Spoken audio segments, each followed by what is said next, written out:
Go on then, let's start talking. Well, I was going to start with, do you just love drama? Go on then. No, I've started. I did say to you... About six months ago, you said. No, I said to you, football brings out the very worst in me. The very worst in me. And I have to work very hard to contain my inner animal when I'm involved in football. Your spirit guide. My spirit animal, I have to work very, very hard to get on top of me. And as you can see, at the weekend, my spirit animal was out in full force. And as my reputation precedes me, I'm a ruthless, and one or two of you are just about to experience my ruthlessness. Do you have a conversation with anyone before you put that out, or do you just go for it? I shoot from the hip. Do you? I shoot from the hip. Yeah, I shoot from the hip. It's just, look, I'm not scripted. If I'm feeling pissed off, I'll just say it. If, ultimately, I'm a passionate guy. And I think what probably doesn't help me is I'm probably more of a fan than a chairman, which is a deadly thing for this, really. You know, it's Paul Jordan having me as kind of the person he has to report to, and that's something I need to look at, really, because I don't think it works with. I need to be a fan and an owner, not necessarily that kind of go-to for the manager. It don't work. It's not Well, right. I was gonna chip in at that point and say, you know, the repercussions of what you've said for the manager. Yeah. You've already sympathised with him because you recognise it, right? You're human, you get it. Yeah. But what was there a conversation with Jordan afterwards? I've met him a few times. Like we actually probably for the first time since we've been back, we've really just gone through it. Just regrouped, really, because actually in the reality of it is we've kind of been, I'd say, behind the curve since the minute I come back into the club, and I've not really taken a breath, and that's what we've done since Saturday, and since my let's call it my passionate motivational Tony Robbins-esque. I was going to go more Kevin Keegan. Oh no, I don't love like it. No. I will love it if we beat them. Love it. I keep getting compared to Ricky Gervais. Don't mind that. I'm Ricky Gervais. Thank you. But yesterday I was compared to Keir Starmer. Not having that at all. Absolutely not at all. Sharon, I'm not having that one. Okay, so actions. Yeah. What's happened since Rantgate? Since what? Rantgate. Rantgate. Rantgate. Listen, I haven't done one of them for about 5 or 6 years. They're always good. Rantgate's, look, that's me. What's happened since? I need to just pull back from being the kind of You knew this anyway, though. Yeah, I knew it at the start, but it's just. We had that conversation. Yeah, it's just driven home, really. Do you think the excitement of it pulled you back into a level where you didn't want to actually be in the first place? No, it was just in such a shit state that I just thought, roll my sleeves up, get right back involved. But actually, it's still in as a shit state as it was when I took it back over. The difference now is actually there is no difference. Oh, I disagree. Can I give you my thoughts? Go on, yeah. I think you've invested heavily in the squad. You've backed your manager. You've upgraded the stadium. You've engaged with fans to a level that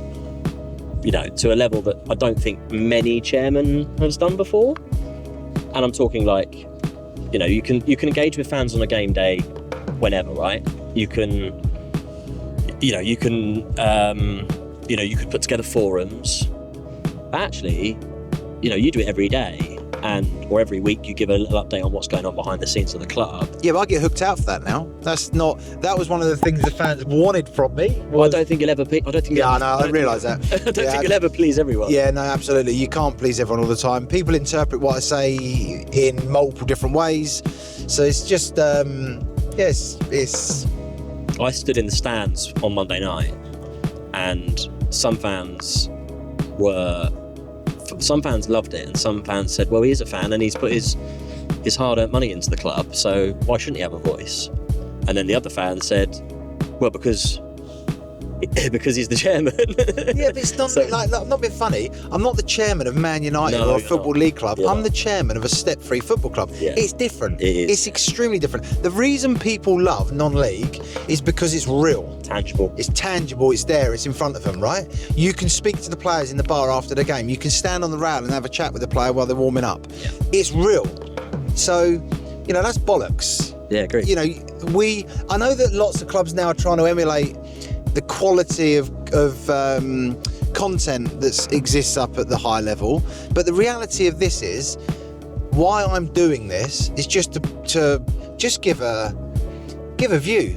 And I also think you give just to give a view, an insight, good, bad, and ugly. Well, and the other thing, the other thing on that is the easiest thing for me to do is to say nothing after defeat, or when it's hard to say nothing.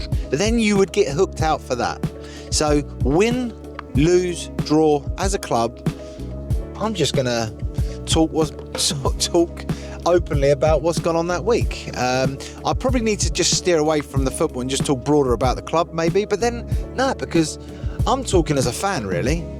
My weekly updates, they're twofold: fan-esque, chairman-esque. I don't know. It's just, it's a kind of like a perfect storm of many things. What did you think about our result of the weekend? I didn't see it. No? It was Bracknell fan? Sorry. Oh, it was a bloody painful watch. No, it was good, bad, and ugly. To score 3 goals at home and not win is. Yeah. You could have won it. Yeah. And you could have drawn. Yeah. At the end. Everything. It could have been everything. That game should have been a point at the least. Yes. Should have been a point at the least. Yeah. But gutted. Yeah. That's when you're in them ruts like we are at the moment. Yeah. Shit don't go for you. Yeah. Well, we've got to keep going. Yeah. And get yourself out. Get ourselves out of it. 100%. Yeah. 100%. You there on Monday? I shall be there the next time. All right, mate. Catch you later. The best bit about non-league, isn't it? The best bit about non-league is you get a couple of fans that walk past them while they're doing this properly filming. Talk football all day. Catch you later. Cheers. That is the best bit about non-league, isn't it? Tell everyone what just happened. So why are you here first? What, here? Yeah, why are you I'm here? actually in Ascot, and one of my fans, he is like one of the day one fans, actually. That He still was goes to stage. games. That was I know. staged. That's why. He's a day That's one why this is fan. brilliant. Yeah, We can have- he's a day one fan. I get right.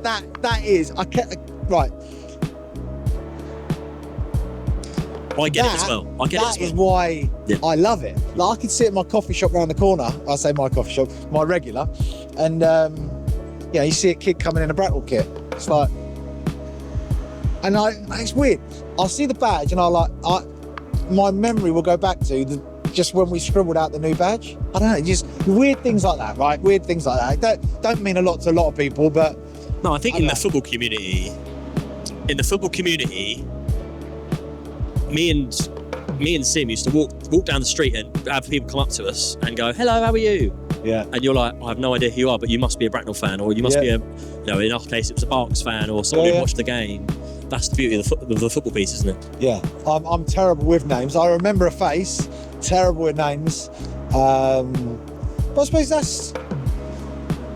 that's why you go through the highs and the lows, and you stay with it. Really, I think it's probably why I come back into it.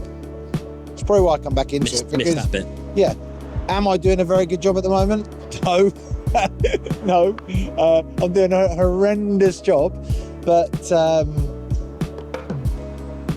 like I said in the car, joking apart, just taking a couple of hours on Sunday night just to clear my mind, kind of focus my mind, showed me what was needed, and I'm clearer on that way forward.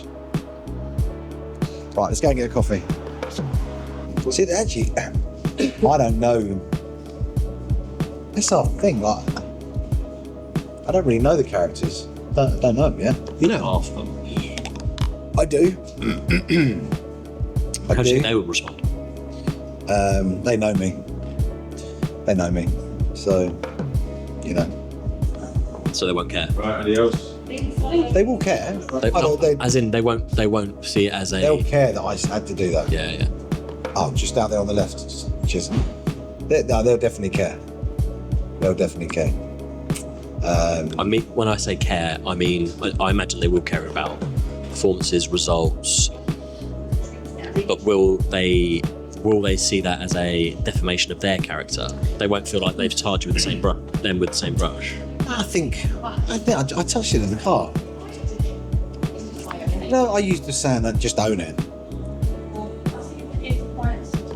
It does feel from me like that seriousness, that focus, that pressure. It's coming from me, and it seeps down, seeps onto Jordan, seeps into the players, and it's not good. It's just not good. That's why I'm better remaining as a fan and having someone that bridges that gap between football and me. What would their responsibility be? Probably mentor, soundboard. I'm probably the worst football mentor ever because I'm not objective. I'm not balanced in my view. It's just like win.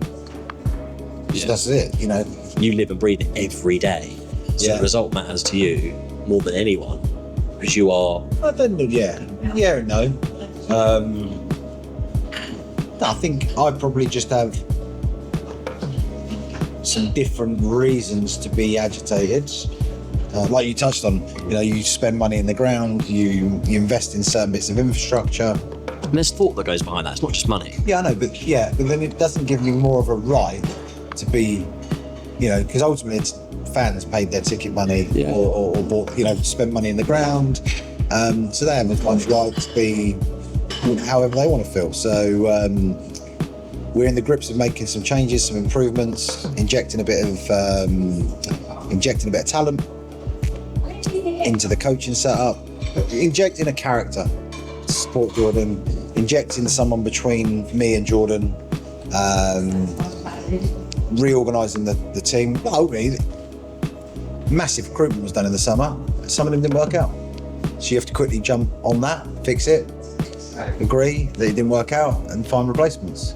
You can't recruit that heavily at this level and every one of them work out. It doesn't. No, it was a massive change, and that will always take time. Yeah, I think one that dropped down from a high level probably was like, I probably need to get back to full-time football. This isn't right for me. And the other one that's travelling quite far is probably, it's travelling quite far and it's not quite working for him. And we're not getting the best out of him. You look at players actually. It's. You see it when players have kids or they change jobs. They're big life events for a non-league player. They're having to juggle family, real world. And we've got some of our players that are getting to that point in their life and priorities change and their lives change and the balance changes and, they don't care any less. It's just we need to play them types of players differently. Should we talk a little bit about outside the first team? I know you don't. I know you love the first team and you're the fan. Yeah. But let's talk a little bit about the food bank initiative you announced the other day to get them a new van. How did that come about? Look, first and foremost, food banks in today's society should not, in my opinion, exist. They shouldn't need to be there. But because society is so snookered right now, they are very much needed. The cost of living is for a lot of people and it's hard and getting harder. So I just thought it was we have a platform, let's use that platform to help a very, very, very good charity locally that struggles. And again, because of the broader economical outlook, the food bank suffer. They're not getting as many donations. So that's why it filters down, right? It filters down, yeah. So our first initiative, we helped them helped get 4 ton of food. And then that spun me on to, they have an issue with their van. They need a new van. So then it branched out into that. And it kind of just then morphed into them being our charity this year. And I really want to help, 1, get them a van, 2, over 10 ton in food across the season. And that was when you first came back in. I remember that conversation. You wanted to use the Bracknell platform to help grow the community, to bring people in. And I think we've seen that. Like the Reading game, I think had over 500. The Monday night game gone over 700. Yeah, 766. 766, and so you were definitely attracting more people to the 100%. ground. Well, we've made football free. Yeah. I mean, we've made it Attainable. obtainable, yeah. And I think that's another thing about non-league. That's what non-league should be. Is I'd love non-league to be free. That you've got a bit of a challenge there though, because you do need to generate revenue because you have to have a commercial pay. Yeah, there has to be a commercial side to it, but we're not focused this season on the commercial side of it. We're focused on building our engagement, and look, ultimately that engagement will be tested because we're not performing on the pitch, and historically when you don't perform on the pitch, engagement drops off. So we'll see, we'll see if my gamble pays off. It definitely is easier when you've got a product out on the pitch that's attractive to watch, which we are exciting to watch because there's goals, wasn't there? Yeah, loads of goals. So we'll see if my gamble pays off. Should we talk about Jason's work this summer? Yeah, Jason, the community piece. yeah, that's and You've known Jason a while, right? Yeah, I know Jason. Jason he heads up my community piece. And I had a goal and an aim and a mission with the Mooga that we have in Bracknell, the multi-use games area. I want to make sure that gives back to the local community, and Jason does that with a number of after-school clubs, evening sessions, free to attend, and he's got a week's summer camp for, I think it's 100 kids that we're putting on for free. I think it's the 25th this month. Yeah, August. so we're that's kind of a hybrid between my SB community brand and the football club. But it's, say, 100 places every day to local kids to go and be in a football camp, and just removing the financial barrier, really. That was my aim. Good. Just making sure that kids can rock up. And I think the places went very, very quickly, which is great. I'd love to do more of that for me, but again I have to balance that because also within our organisation we have a summer camp business with a partnership with EPC. Obviously, Simo's been around the junior section for a long time. What's your relationship with Sim, and how does that work? And I know for a fact that you don't have to do a lot of hand holding for the junior section. To be fair, I have very, very, very minimal interactions with Simo. I spoke to him yesterday. He was just being nosy though, because he saw me lose my shit on WhatsApp. So he just wanted to check in and see if I was all right. He's actually not nosy. He was checking to make sure I was all right because he knows I'm a passionate guy. But no, I mean, to be fair, Simo is very, very autonomous. He just gets on and does it himself. Which is valuable, isn't it? Hugely, because I tell you what, I don't want to be dealing with 1,000 parents of 500 kids. Been and done it, And it is It's hard. tough gig. That is a tougher gig than first team management. Oh, I'd love to see Simo's take. I might get it. Well, you've done it, right? I have. Yeah. I mean, it is hard. one of my overarching things I've probably, since I contemplated on Sunday, it's all too serious.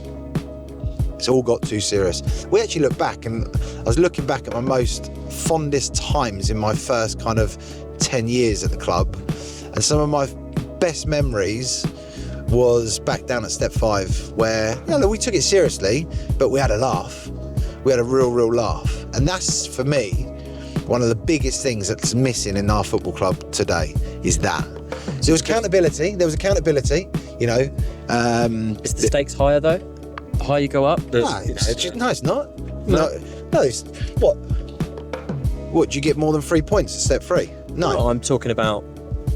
No, I'll be real. The investment. The investment, Okay. But that's bollocks. Just push that to one side again.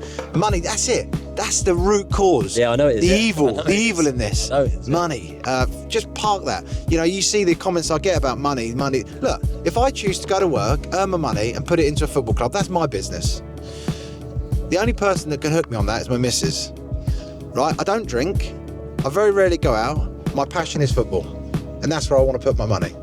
So when I've worked a hard week, that's where I want to put my money. Good, bad, ugly. You know, look, ultimately, then I do question, is it a good investment? And I will question, is it a good investment when people ain't prepared to run through brick walls for me? But ultimately as well, I think it's all got a bit too serious. And I'm the architect of that seriousness, and I need to change that. That needs to change. It needs to simmer down. It needs to be more enjoyment. There needs to be far more enjoyment in this. What's the point? Look, ultimately, just why this is our spare time. This is still semi-professional. So if you ain't enjoying it, what's the point? Well, what's the point? That's not just me, that's players, everyone. Fans, players, management, what's the point?